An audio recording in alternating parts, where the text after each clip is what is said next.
Blueberries for Sal by Robert McCloskey.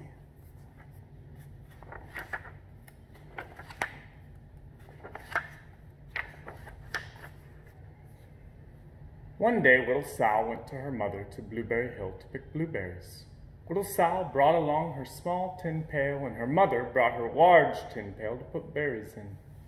"We will take our berries home and can them," said her mother. "Then we will have food for the winter." Little Sal picked 3 berries and dropped them in her little tin pail.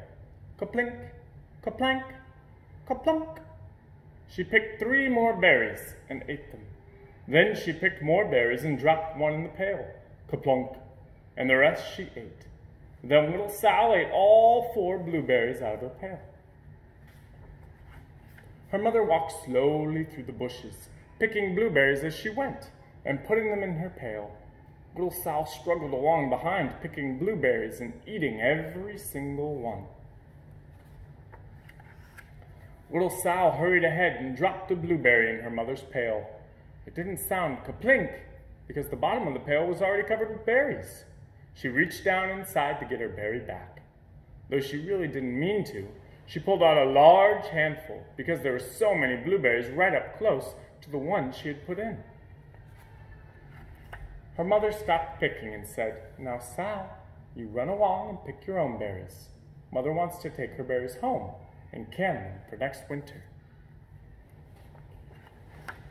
Her mother went back to her picking, but little Sal, because her feet were tired of standing and walking, sat down in the middle of a large clump of bushes and ate blueberries.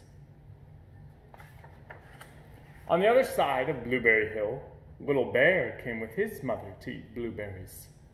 "Little Bear," she said, "eat lots of berries and grow big and fat. We must store up food for the long, cold winter." Little Bear followed behind his mother as she walked slowly through the bushes eating berries. Little Bear stopped now and then to eat berries. Then he had to hustle along to catch up. Because his feet were tired of hustling, he picked out a large clump of bushes and sat down right in the middle and ate blueberries. Over on the other side of the hill, little Sal ate all the berries she could reach for where she was sitting, and then she started out to find her mother. She heard a noise from around a rock and thought, "That's my mother walking along." But it was a mother crow and her children, and they stopped eating berries and flew away, saying, "Caw, caw, caw." Then she heard another noise in the bushes and thought, "That is surely my mother, and I will go that way." But it was Little Bear's mother instead. She was tramping along, eating berries and thinking about storing up food for the winter. Little Sal traipsed right along behind. By this time, Little Bear had eaten all the berries he could reach without moving from his clump of bushes. Then he hustled off to catch up with his mother. He hunted and hunted, but his mother was nowhere to be seen. He heard a noise from over a stump and thought, "That's my mother walking along." But it was a mother partridge and her children. They stopped eating berries and hurried away. Then he heard a noise in the bushes and thought, "That is surely my mother. I will hustle that way." But it was Little Sal's mother instead. She was walking along, picking berries and thinking about canning them for next winter. Little Bear hustled right along behind. Little Bear and Little Sal's mother and Little Sal and Little Bear's mother were all mixed up with each other among the blueberries on Blueberry Hill. Little Bear's mother heard Sal walking along behind and thought it was Little Bear, and she said, "Little Bear, munch, munch.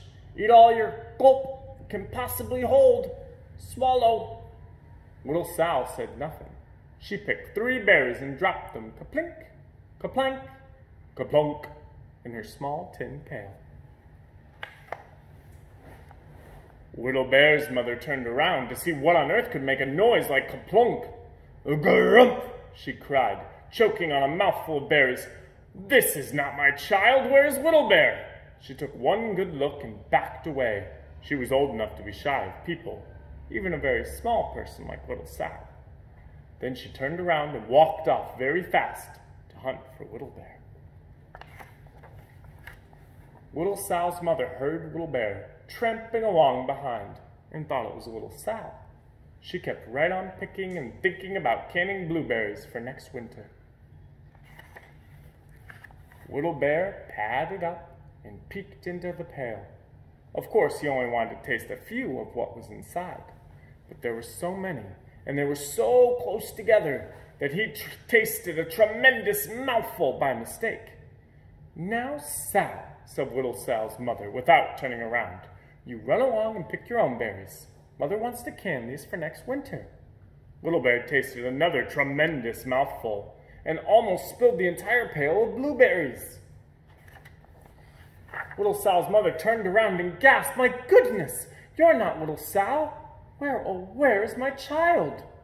Little Bear just sat munching and swallowing and licking his lips. Little Sal's mother slowly backed away. She was old enough to be shy of bears, even very small bears like Little Bear. Then she turned and walked away quickly to look for Little Sal. She hadn't gone very far before she heard a kaplink, kaplank, kaplunk, and she knew just what made that kind of a noise. Little Bear's mother had not hunted very long before she heard a hustling sound that stopped now and then to munch and swallow. She knew just what made that kind of noise. Little Bear and his mother went home down one side of Blueberry Hill, eating blueberries all the way, and full of food stored up for the next winter.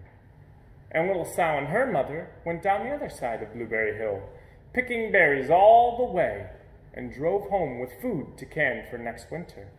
A whole pail of blueberries, and 3 more besides. The end.